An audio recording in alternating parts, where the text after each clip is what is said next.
Call of Duty points are now in Infinite Warfare. If you want the best way to get free Call of Duty points, click the link down in the description, install the app, and start getting yourself some free Call of Duty points today. Yo, what is up guys? It's the Goblin and welcome back to another Call of Duty Infinite Warfare video. Now today's video is once again going to be another patch update.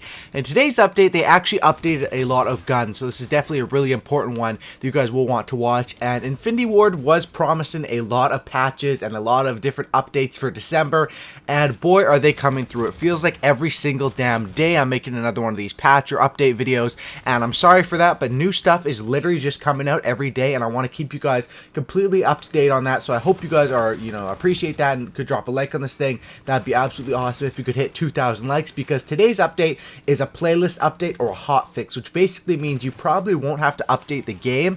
It should just be automatically updated, and there's a bunch of changes to maps, there's a bunch of changes to new game modes coming out, and weapon changes, buffs, and nerfs, and a bunch of huge stuff, and this video will be covering all of it for you guys. So like I said, please be sure to drop a like on this thing, subscribe if you guys are new, and let's get right into this. So the first thing that I gotta bring out to you guys is Double Weapon XP is live right now in Call of Duty Infinite Warfare on PlayStation 4, Xbox One, and PC. It just started today, and it ends December 12th at 10 a.m. Pacific Standard Time, so I'm assuming that is going to be Monday, 10 a.m. Pacific Standard Time, when it usually ends. Unfortunately, this is not double XP. Normally, it's only double weapon XP, which kind of disappointed me, but basically what that means is if there's any weapons you guys need to rank up, or, you just unlock any of the classic weapons, you still have them sitting at a low level, this is the time to use weapons you don't usually use, because you're going to be getting those levels twice as fast. And even in Search and Destroy, I think you get that so damn fast. You can literally level up your gun like every kill or every few kills, and that's double weapon XP. Next thing is that a new tactical mode is going to be coming into Infinite Warfare next weekend. Tactical mode is all boots on the ground except wall running. Wall running is still enabled in this mode. This is kind of disappointing. They did promise a classic style Call of Duty playlist, and tactical definitely brings that, but having wall running enabled in the boots on the ground playlist is kind of weird, to be honest. I guess that's done so you can do, like on Scorch, you sort of need wall runs to get around, but then there's still going to be people wall running on Frost and stuff. But I don't think you can do many wall runs without having the double boost jump, so that's going to be kind of an interesting game mode, and for those people who like boots on the ground, you guys can be sure to check that out. Now, let's get into the full update for Call of Duty Infinite Warfare, which is the hotfix that rolled out today onto PlayStation 4 and onto Xbox One. Usually PC gets those a bit later. Basically, what they've done is they've adjusted quite a few things. So there's a few little zombies things. I'll skip through those, or I'll just read them out to you guys really quickly. There's an update to kick timing. Multiplayer unlocked camos from challenges are unlocked both in public and custom games and zombies now. Added player nameplates. Zombies fixed for crafting stations no longer working if a player disconnected while the match is currently crafting. Now we have some actual objective changes and a lot of changes for certain maps, which I'm going to give to you guys right now.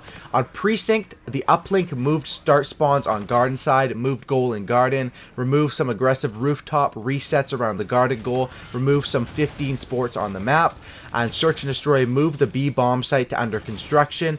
There's a lot of Search and Destroy bomb site changes in this update. In Frost, Search and Destroy moved A bomb site towards mid-map on the cliff lane, moved bomb pickup location closer to team spawns by Cairo. Throwback, Search and Destroy moved A bomb site under the bridge at bike path, moved B bomb site up against the silo. So basically a lot of huge adjustments here for competitive players. If you guys are competitive players, you will be interested in this stuff. There's just a few more, so I'll go through it. Uplink, throwing the ball straight up doesn't result in a reset.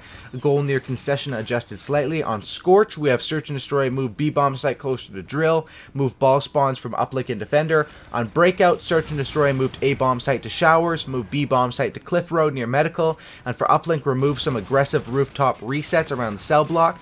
Retaliation, Search and Destroy moved A bomb site to bridge. So a lot of Search and Destroy bomb site changes, which I'm sure some of you guys will be interested in, but all you guys are going to be interested in what I have next for you guys, which is going to be payload updates, game modes, and weapon balance. So let's get right into that.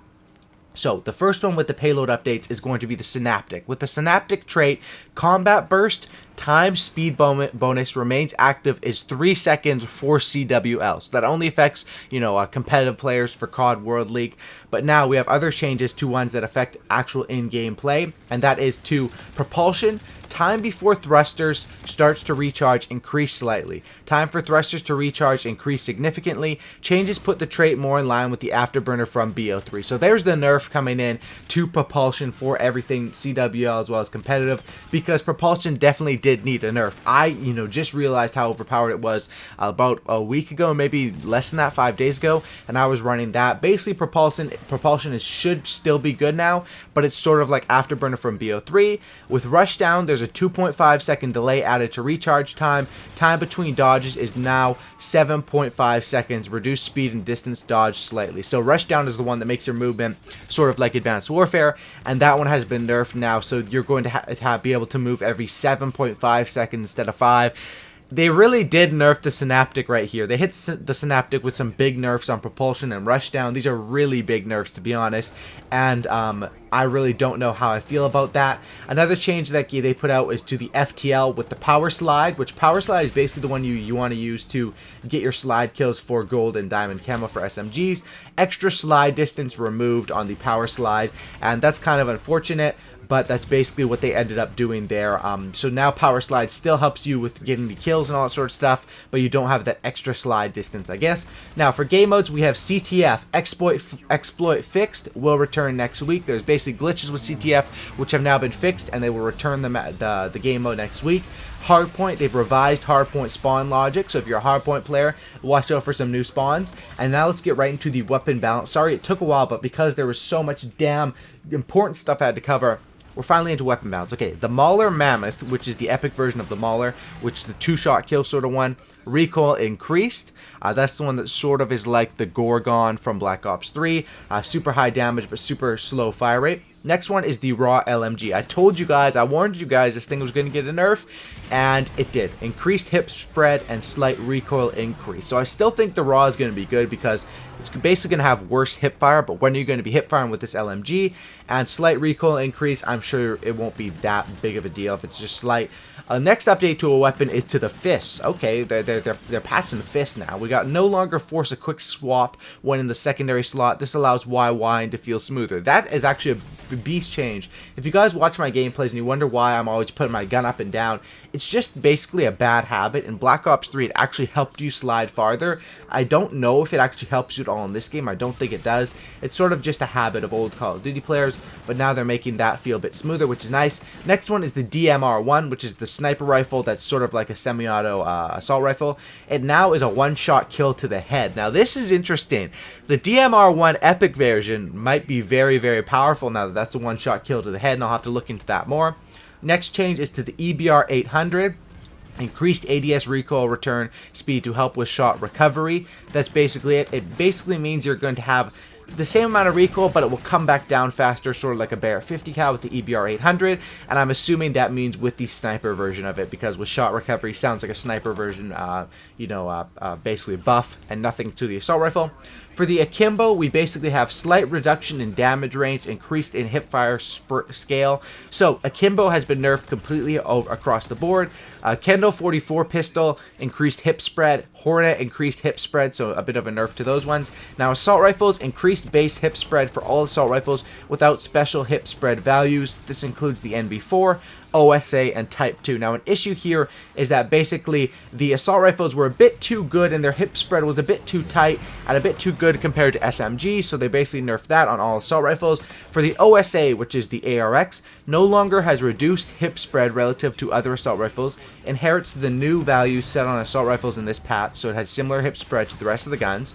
Increased recoil to compensate for high fire rate being used at a range. So now we have more recoil on the ARX, which already had a crap ton of recoil, but this gun killed people so fast, I guess they had to add that in.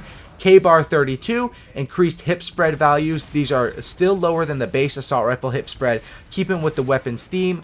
No longer has a reduction in recoil off the first shot, reduced 5-shot kill range. So a bunch of nerfs to the K-Bar 32, which now is, they increased hip spread and basically made the recoil reduction. You don't have that on the first shot. You have reduced 5-shot kill range. I mean, this does not look good for the K-Bar 32. Seems like a bunch of nerfs, and probably the NV4 is going to be the gun of choice for competitive play after this. The Volk also, the Volk, guys, don't sleep on the Volk. Slight reduction in recoil and increased 3-shot range. The Volk, oh my gosh, the Volk got a pretty big buff right here, and I'm definitely going to have to test that gun out because I really do love that gun, but they did nerf it a little bit, and now they're buffing it back. And like I said, Infinite Warfare is ended up being like BO3, where it's a nerf, a buff, a nerf, a buff. And the next one we have here is the R3K. Increased 3-shot kill range to help this weapon compete with other ARs. So this is good. This is good. The R3K finally is going to be one bursting people. So a lot of good balancing changes here. I think the most important ones to remember here are going to be to the DMR1, that's a 1-shot kill to the head. The OSA, the K-Bar, got nerfed pretty bad, but then the Volk, the R3K, got pretty big buffs, and the NV4, because its counterparts got nerfed, basically is going to feel better now as well, if that makes any sense. So hopefully that you guys enjoyed that. That's all the updates with Infinite Warfare today. Hopefully that covers everything for you guys. I mean, it definitely does. A lot of gun changes. I want you guys to let me know in the comment section down below what you guys think of these gun changes and all that sort of stuff. Thanks for watching, guys. Subscribe for a cookie. I'd really appreciate it. Like I said, drop a like on this thing. That'd be absolutely awesome. Subscribe for cookie and don't lookie, and I'll have more videos up later tonight. And I'm out. Peace.